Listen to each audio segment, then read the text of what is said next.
tersesat, Ayu. Kau tidak mungkin meraih bintang. Kau tidak akan bisa memeluk bulan.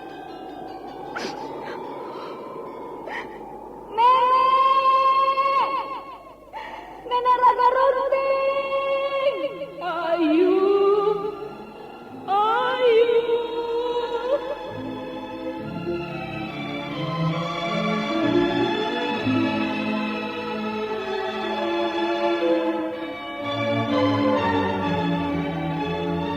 Sanggar Cerita dan Sanggar Prativi mempersembahkan Mahkota Mayangkara.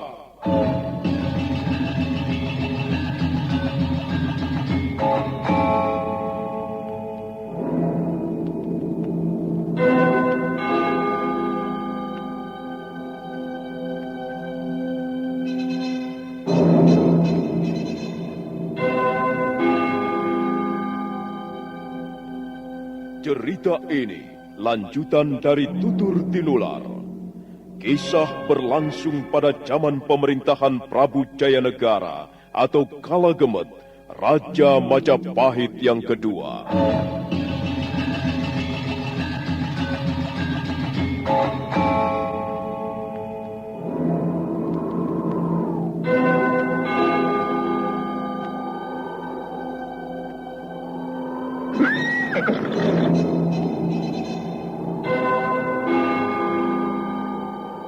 Dia bukan lagi Raja Majapahit.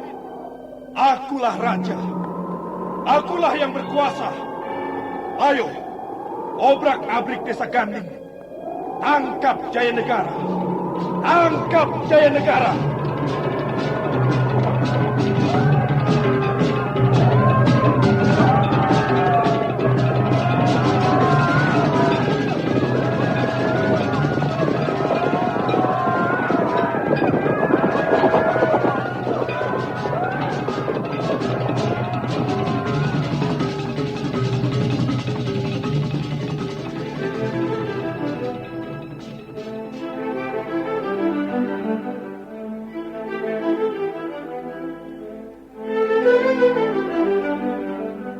Naskah ditulis dan diolah oleh S. Tijab.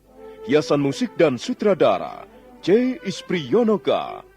Kali ini mengetengahkan episode ke-13 dengan judul Dinding-Dinding Hati yang Membaja.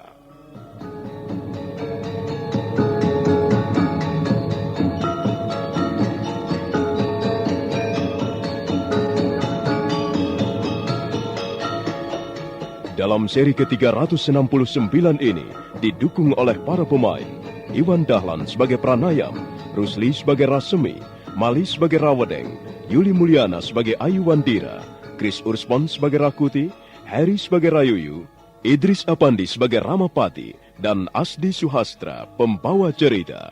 Selamat menikmati. Sandiwara Radio ini masih Anda dengarkan di channel YouTube Satria Collection. Jangan lupa tekan tombol like dan subscribe.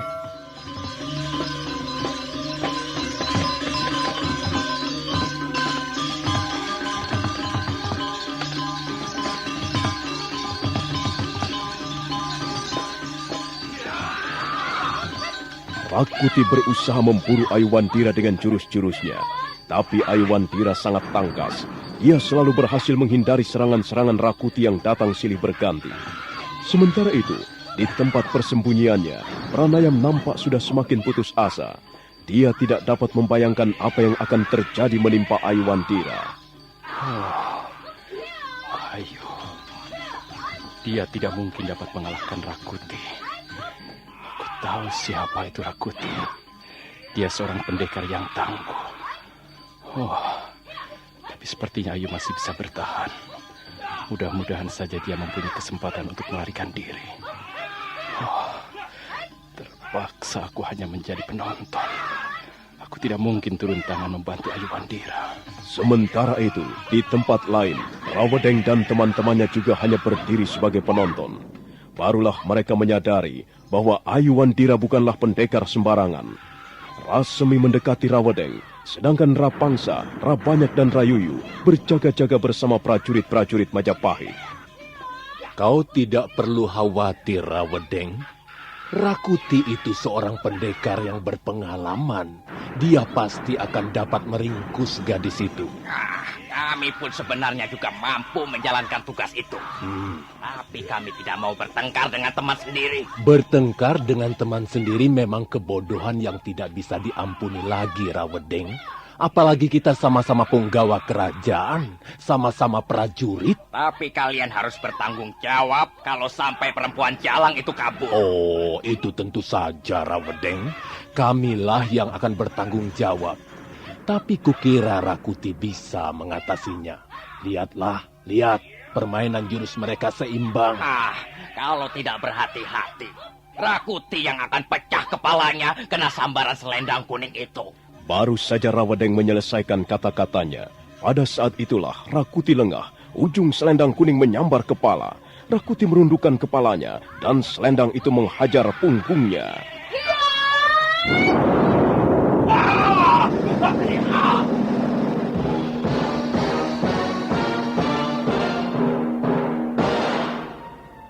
Rakuti hampir saja terjungkal jatuh. Dia merasa punggungnya bagaikan dihantam beban yang sangat berat. Buru-buru Rakuti membalikkan tubuhnya dan mendengus marah. Keparat, kau hampir saja membunuhku. Awas Rakuti, sekali lagi lengah, kepalamu akan remuk. Jangan keburu sombong, gadis Edan. Kau memang hebat, tapi aku jauh lebih hebat. Kau harus lebih dulu membuktikan kata-katamu, supaya aku bisa percaya. Selendang kuningmu itu nanti tidak akan ada artinya apa-apa bagiku. Cih! Baru saja kau merasakannya, Rakuti, dan kau hampir saja terjungkal jatuh. Apakah punggungmu terasa nyeri? Berdebah. Lebih baik aku mati daripada harus dikalahkan pendekar perempuan. Awas kau. Sekarang aku tidak main-main. Kau boleh terus menggunakan selendang kuningmu. Tapi bagaimanapun, aku akan meringkusmu.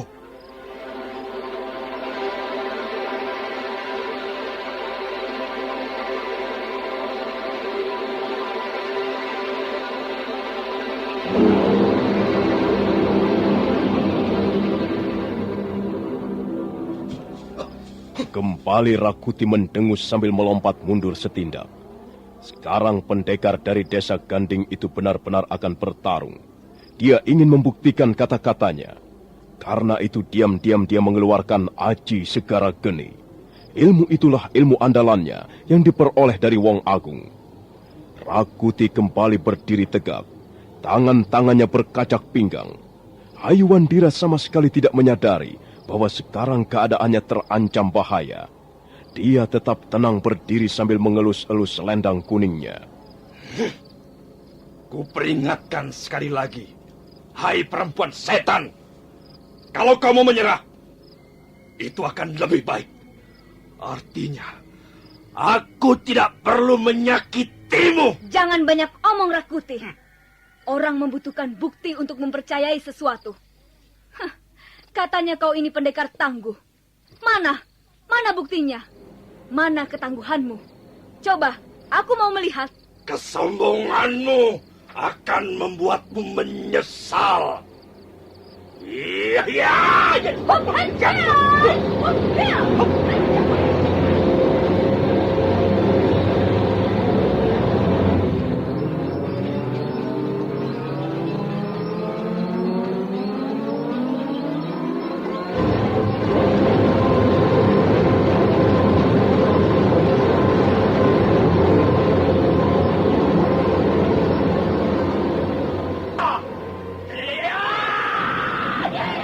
Sekarang Rakuti bertarung dengan lebih garang, tapi berhati-hati. Sementara tangan kanannya sudah menggenggam Aji Segara Geni. Sedangkan Hayuwandira masih sibuk memainkan jurus-jurus selendang kuning. Sekali waktu, ujung selendang menyambar pohon, sehingga menyebabkan kulitnya terkelupas. Pertarungan menjadi sangat seru. Jurus demi jurus berlalu. Rakuti terus memburu lawannya. Hayuwandira melompat ke udara sambil menyabetkan ujung selendang. Pada saat itulah, Rakuti sudah bersiap. Telapak tangannya yang sudah dilambari Aji Sekarageni menyambut sambaran selendang kuning.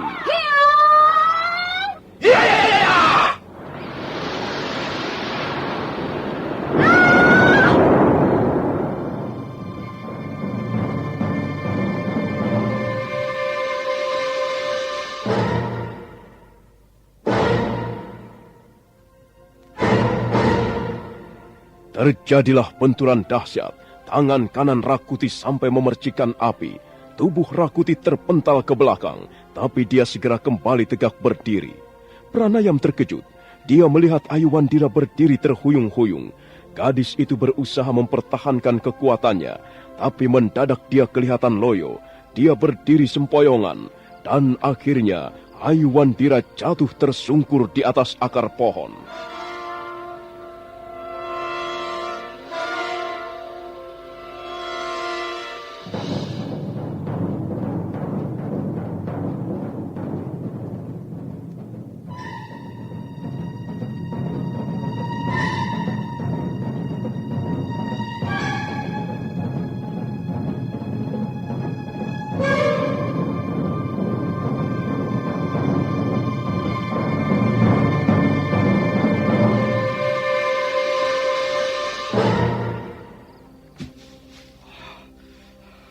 Nah, sekarang kalian bisa meringkus perempuan liar ini.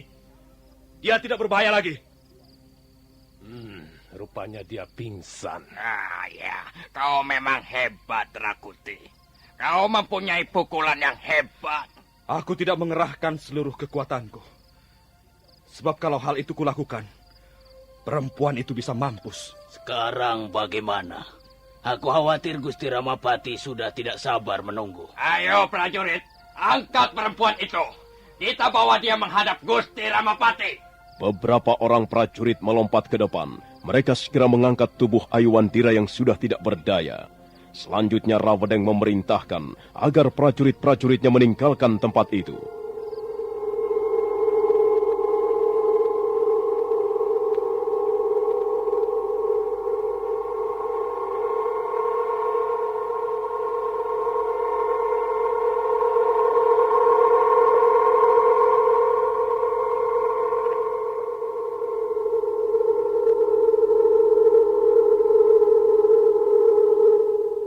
Rawedeng dan teman-temannya, Rasmi dan Rakuti, demikian pula prajurit-prajurit Majapahit segera kembali ke Candi Rimbi.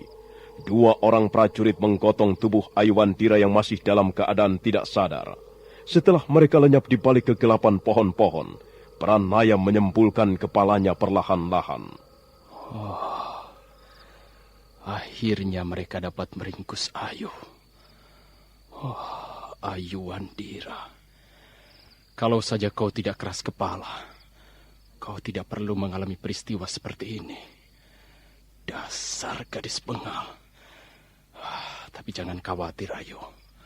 Aku akan terus berusaha menyelamatkanmu. Mereka pasti membawa Ayu ke istana Majapahit. Aku akan membuntuti mereka dari kejauhan.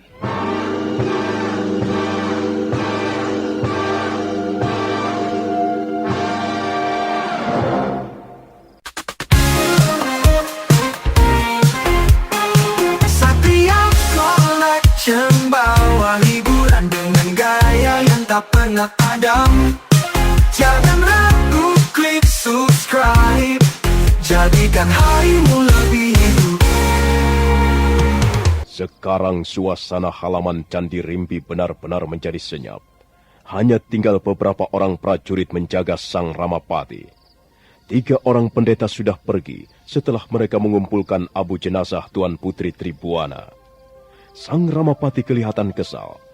Dia berjalan mondar-mandir di halaman candi sambil bersungut-sungut. Pada saat itulah Rawedeng dan teman-temannya datang membawa Ayuwandira. Mengapa lama sekali, ha? Ampun Gusti Ramapati. Perempuan ini ternyata mempunyai ilmu kanuragan. Tapi setelah bersusah payah, akhirnya kami dapat meringkusnya, Gusti. Mana? Hah? Coba. Aku mau lihat seperti apa itu Putri Nyai Paricara. Dia pingsan, Gusti. Sepertinya dia terluka dalam.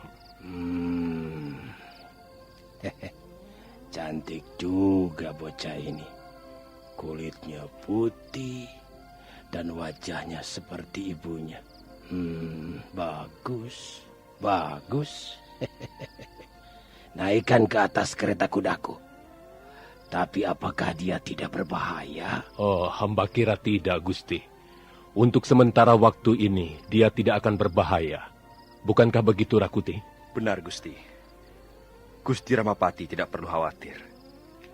Gusti bisa membawanya di dalam kereta. Oh, bagaimana orang bisa percaya? Gadis secantik ini ternyata sangat berbahaya. Tapi kalau memang dia pingsan, itu akan lebih baik. Artinya kita bisa membawanya dengan aman sampai di istana Majapahit. Ayo Rawading, kalian semuanya. Ayo prajurit-prajurit. Kita tinggalkan tempat ini segera. Kita kembali ke istana Majapahit.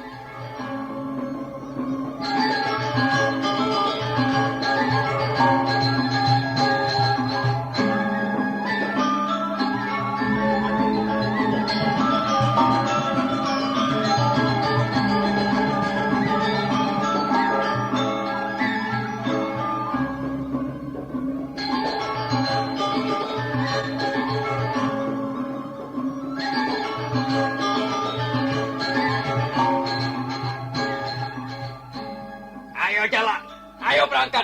Kita kembali ke istana Majapahit. Ayo. Setelah rombongan Sang Ramapati pergi, suasana halaman Candi Rimbi menjadi lebih senyap. Abu pembakaran jenazah Putri Tribuana masih berterbangan di tiup angin malam. Sebuah patung batu berdiri di ruangan candi. Patung itu menyerupai seorang wanita cantik dengan pakaian kebesaran. Itulah patung Putri Tribuana yang digambarkan sebagai Dewi Parwati. Demikianlah menurut kisah lama, seperti yang diceritakan dalam keropak-keropak batu. Candi Rimbi menjadi saksi sejarah bisu. Candi itu terus berdiri dengan megah dikelilingi pagar batu. Dia akan tetap berdiri, dan dia akan tetap berbicara tanpa kata-kata. Dan dia akan terus berdiri sampai dunia ini menjadi lapuk dan semakin tua.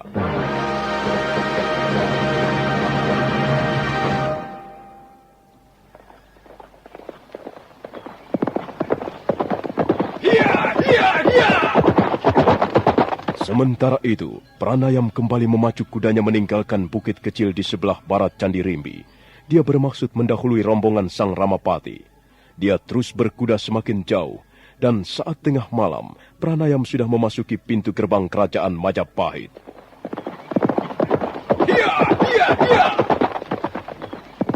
Beberapa saat kemudian, dari jauh nampak rombongan Sang Ramapati. Rombongan itu bergerak menyusuri jalanan berbatu. Prajurit-prajurit jaga membungkuk hormat ketika kereta yang ditumpangi Sang Ramapati lewat.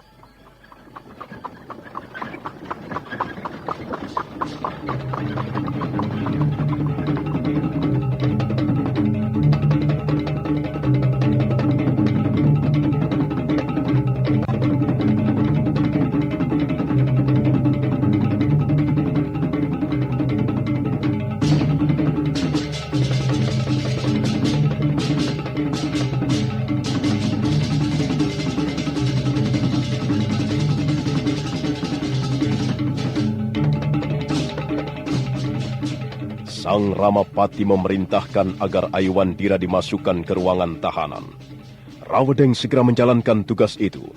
Sekarang Ayuwandira meringkuk di atas lantai batu yang dingin. Dia meringkuk sendirian di situ sampai pagi hari. Ketika sinar matahari mulai mencium permukaan bumi, Ayuwandira bergerak-gerak. Gadis itu membuka matanya perlahan-lahan. Ayuwandira berusaha untuk bangkit, tapi dia merasakan dadanya sakit, dadanya sesak.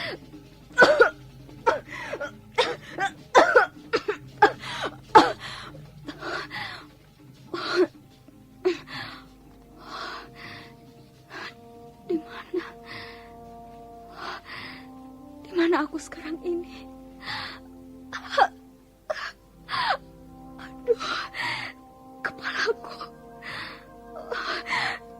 Kepalaku berat sekali.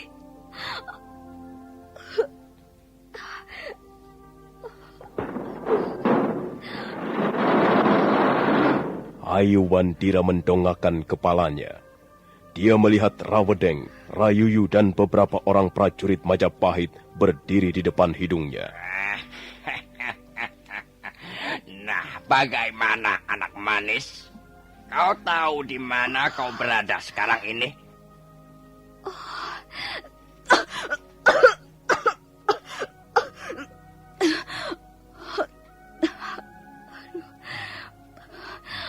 Aku tahu.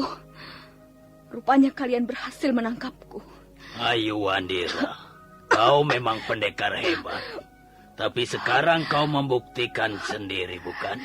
Bahwa prajurit-prajurit Majapahit jauh lebih hebat. Ya, dan untuk sementara, kau akan tinggal di ruangan ini.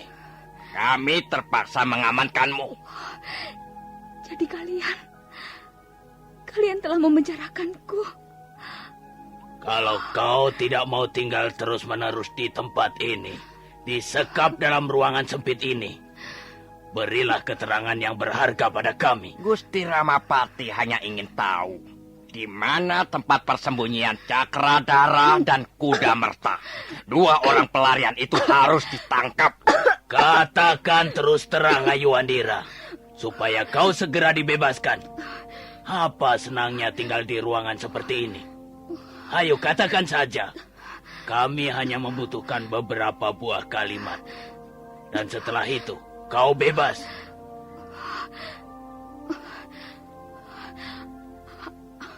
Apa yang ingin kalian ketahui? Tempat persembunyian Cakradara dan Kuda Merta.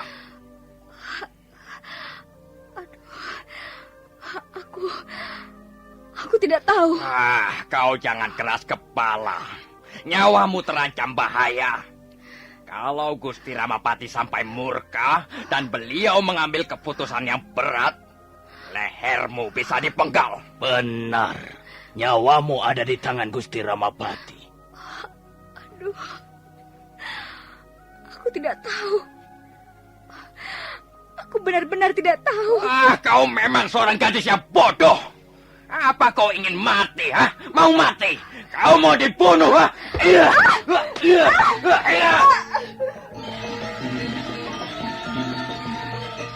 Sandiwara Radio ini masih Anda dengarkan di channel YouTube Satria Collection. Jangan lupa tekan tombol like dan subscribe.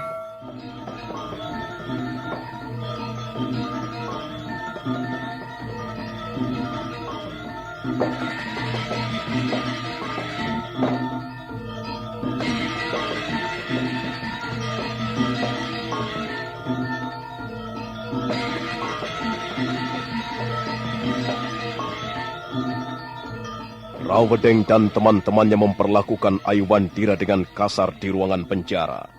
Ayuwandira berusaha untuk tidak memberi keterangan kepada mereka. Tapi Ayuwandira tetap bertahan. Dia tidak mau bercerita apa-apa mengenai lereng Gunung Lejar. Apa untungnya kau melindungi 2 orang pelarian itu, ha? Mereka itu penjahat.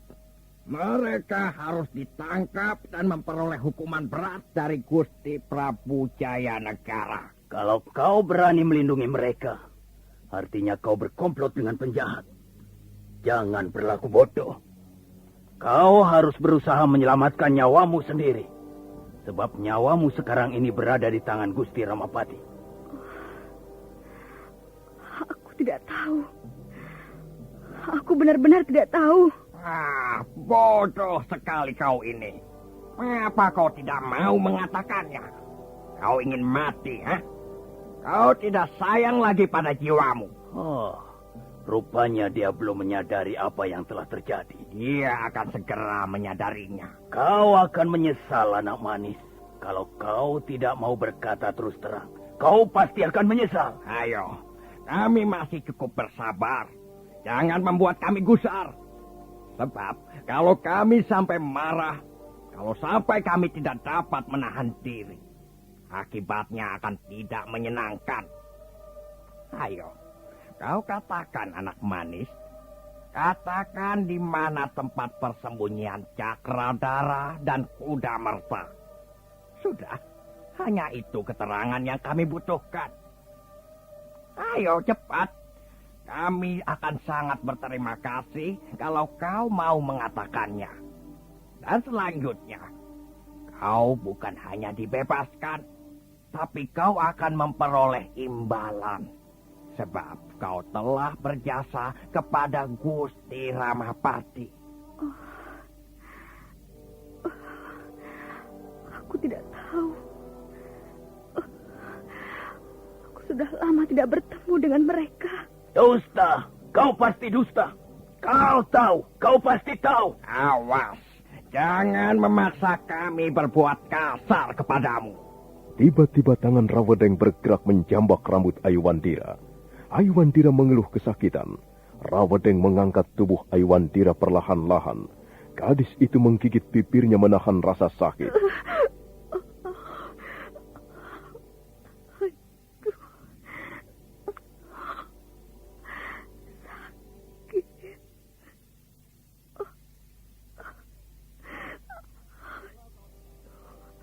Kalau kau tidak mau berkata terus terang, kau akan sakit.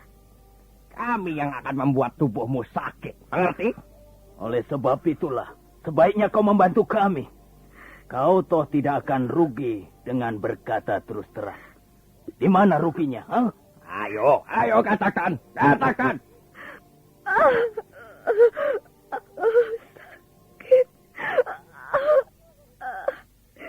Cepat katakan. Kami sudah tidak sabar lagi. Aku tidak tahu. Aku tidak tahu. Kurang ajar. Perempuan goblok.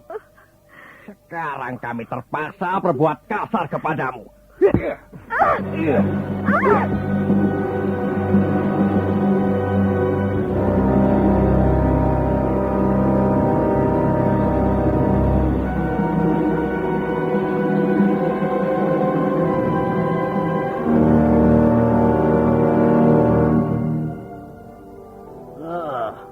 Kau terlalu keras memukulnya, Rawedeng. Aku kesal, Rayuyu. Dia membuat darahku mendidih. Tapi lihat, dia pingsan lagi. Biar saja dia mampus. Apa urusan kita? Kalau sampai dia mati, kita yang akan bertanggung jawab. Gusti Ramapati pasti akan marah sekali. Sebab beliau sangat mengharapkan keterangan dari mulut gadis ini. Ya, tapi dia tidak mau memberikan keterangan apa-apa. Wah, keparat. Setan perempuan. Sudahlah, Rawedeng, sudah. Lebih baik biarkan dulu dia istirahat. Kita tidak bisa terlalu memaksa. Keadaan tubuhnya masih lemah.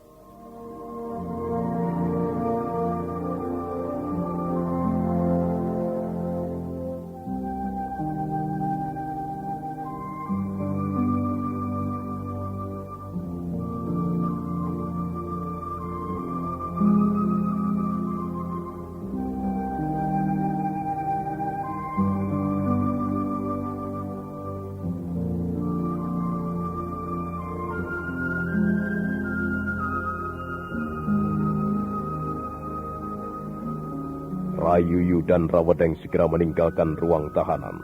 Mereka nampak gusar, sementara Aiwandira meringkuk di sudut ruangan. Gadis itu kembali tidak sadarkan diri. Darah meleleh dari sudut mulutnya yang pecah karena pukulan Rawedeng. Sementara itu hari semakin terang. Prajurit-prajurit Majapahit nampak mondar-mandir di alun-alun dengan tugasnya masing-masing. Sedangkan prajurit-prajurit jaga bersiap siaga di pintu-pintu gapura. Pranaya menambatkan kudanya di bawah pohon, jauh dari benteng kota Raja Majapahit. Aku tidak bisa berbuat apa-apa siang hari ini. Aku harus menunggu malam tiba agar bisa menyusup ke istana Majapahit. Aiwandira. Pasti dia dimasukkan ke ruangan tahanan. Aku harus mencari bantuan orang dalam. Aku tidak mungkin bergerak sendiri. Baiklah. Aku menemukan orang yang tepat untuk membantuku membebaskan Aiwandira. Kakang Mada. Ya, Kakang Bekel Gajah Mada. Dia pasti bersedia membantu aku. Tapi, apakah hal itu tidak berbahaya? Kakang Gajah Mada sengaja ditanam Tuan Putri Tunggadewi di Istana Majapahit untuk membaca perkembangan suasana. Kalau sampai dia terbongkar dan ditangkap, keadaannya pasti akan lebih runyam. Tapi bagaimanapun juga, aku harus berusaha. Yang penting aku harus bisa menyusup ke Istana Majapahit malam ini juga.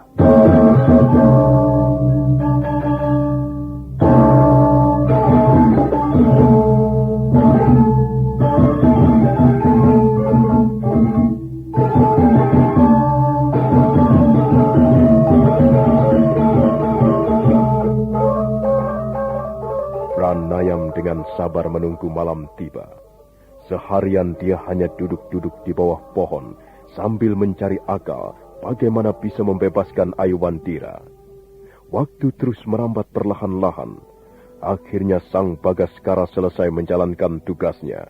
Dan tugas itu digantikan Sang Dewi Chandra, Sang Dewi Bulan Purnama yang muncul di sela-sela bukit. Pranayam buru-buru bersiap menjalankan rencananya. Jalanan ini rupanya menjadi sangat penting karena berhubungan dengan pintu gapura samping Istana Majapahit. Setiap saat, prajurit-prajurit Majapahit akan melewati jalan ini. Kalau begitu, aku telah menunggu di tempat yang sangat tepat. Nah, itu dia. Ada rombongan prajurit-prajurit Majapahit datang lagi. Pranayam bersiap-siap. Dari jauh dia melihat bayangan-bayangan kuda berlari mendekat. Pranayam melompat ke dahan pohon, kemudian menunggu di situ beberapa saat lamanya. Dan benar, sebentar kemudian, rombongan prajurit-prajurit Majapahit melewati jalanan berbatu di bawahnya.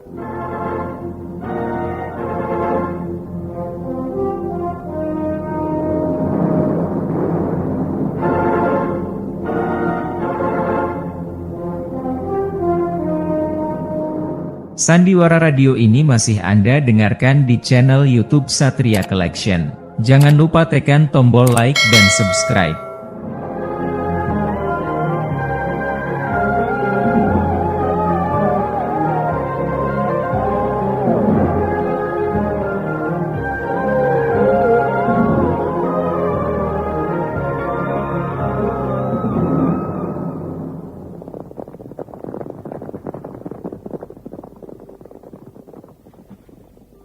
Hei, siapa kau ini?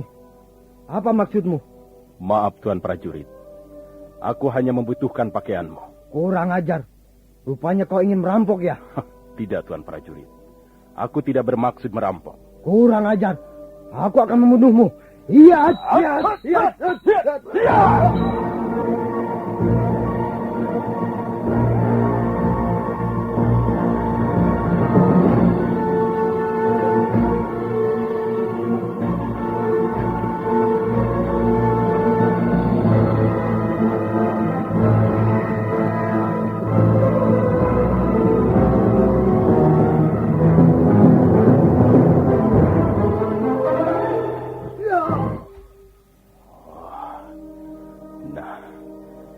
Selamat tidur Tuan Prajurit yang baik. Maaf, aku terpaksa mencopot pakaianmu, sebab aku membutuhkannya. Tenang saja Tuan Prajurit. Pranayam bekerja dengan cekatan. Dia melepas seluruh pakaian prajurit Majapahit yang sekarang sudah terlentang tidak bernyawa lagi. Selanjutnya Pranayam mengenakan pakaian itu, kemudian naik ke atas punggung kudanya. Kemudian Pranayam bergegas menyusul rombongan prajurit Majapahit yang lain. Iya, iya, iya.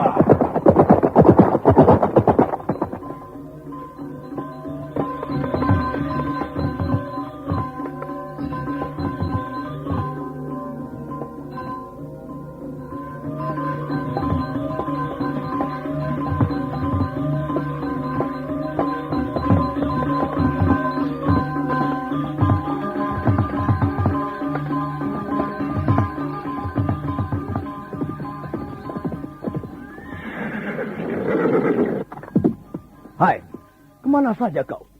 Maaf. Kudaku ini agak bandel.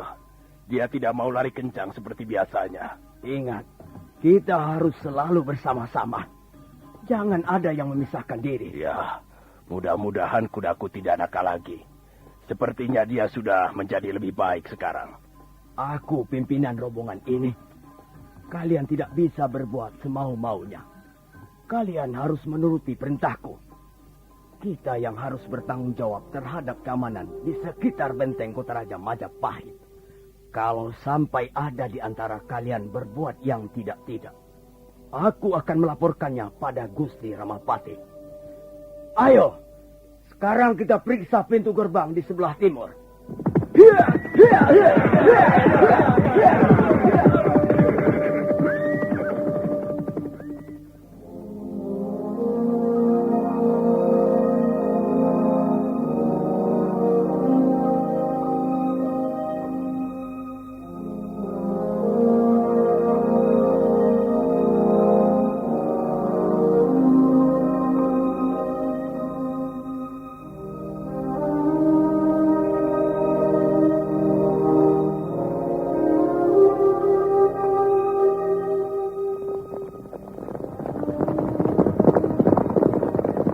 Pranayam bergabung dengan prajurit-prajurit Majapahit yang sedang mengadakan tugas penjagaan.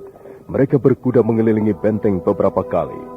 Dan setelah dirasanya semuanya aman, akhirnya pimpinan rombongan prajurit memutuskan untuk kembali ke alun-alun.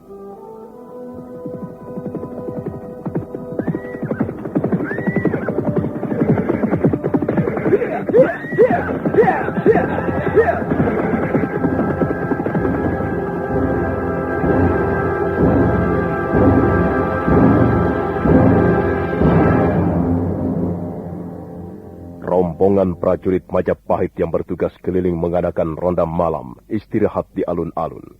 Pranayam duduk di bawah pohon waringin yang rindang. Dia terkejut.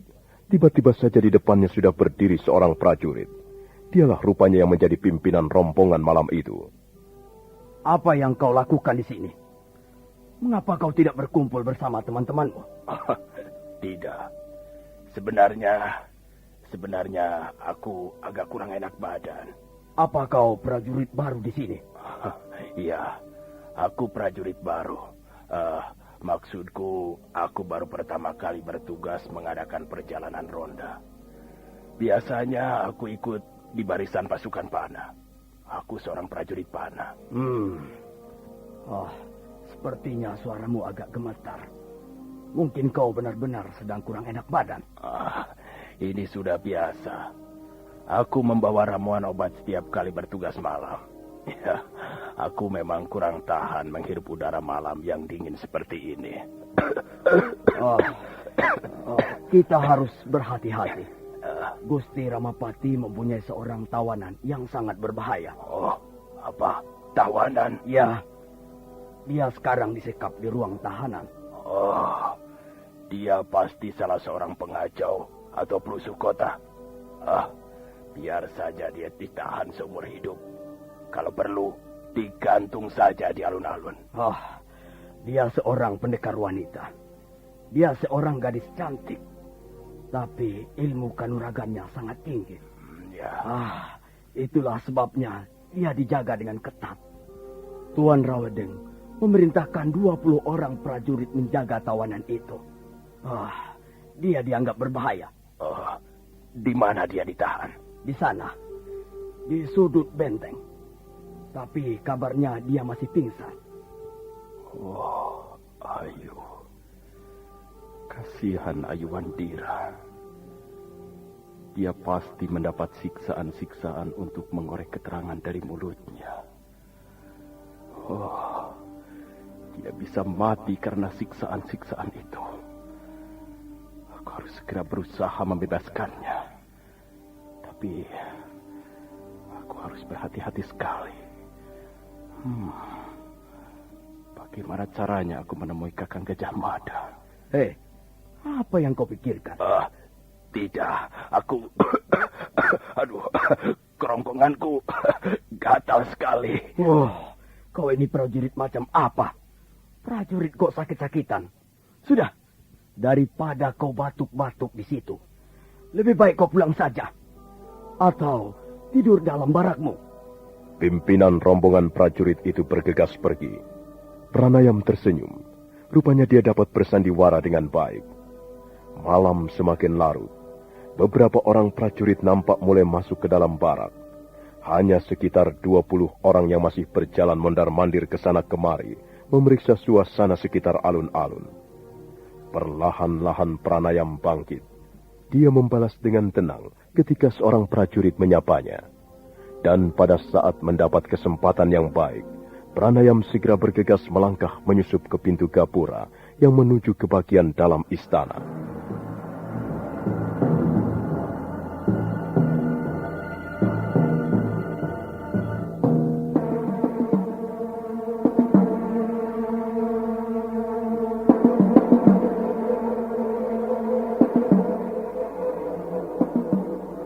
Pranayam berlompatan di atas puncak-puncak bangunan istana. Dia bermaksud langsung menuju ke wisma kediaman Bekel Gajah Mada. Tiba-tiba Pranayam terkejut. Beberapa orang prajurit jaga melintas di bawahnya. Oh, untung aku tidak segera melompat. Kurang asem. Hampir saja aku kepergok. Nah, mereka sudah pergi sekarang. Mereka sudah lenyap di balik tikungan lorong istana. Aku harus segera menemui Kakang Mada. Kembali Pranayam merambat di atas bangunan istana. Dia berjalan perlahan-lahan bagaikan seekor pencuri sedang mengintai mangsa. Pranayam girang. Dari jauh dia dapat melihat pucuk pohon belimbing. Dia tahu pohon belimbing itu tumbuh di halaman wisma Bekel Gajah Mada. Dan Pranayam mengendap perlahan-lahan menuju pohon belimbing yang taram-temaram oleh cahaya bulan. Sebentar kemudian, dia sudah sampai di dinding halaman rumah kediaman Bekel Gajah Mada. Dia berhenti sejenak. Oh, pasti Kakang Mada sudah tidur. Kukira sebaiknya aku melewati pintu belakang. Oh, baiklah. Mudah-mudahan saja tidak ada prajurit-prajurit Majapahit yang melintasi lorong ini. Perlahan-lahan Pranayam merambat tanaman menjalar.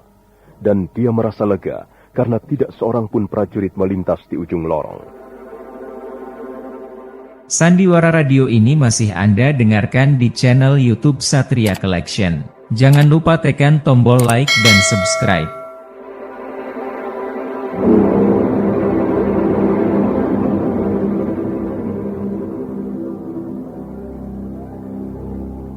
Dengan hati-hati, Pranayam menuruni dinding benteng dengan berpegangan pada akar tanaman-tanaman menjalar.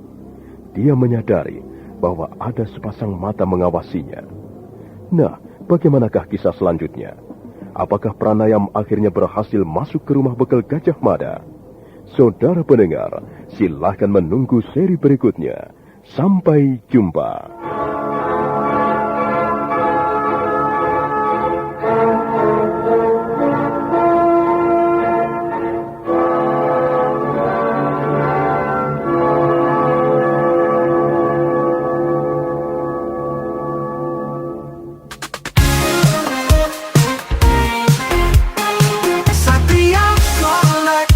Bawa hiburan dengan gaya yang tak pernah padam. Jangan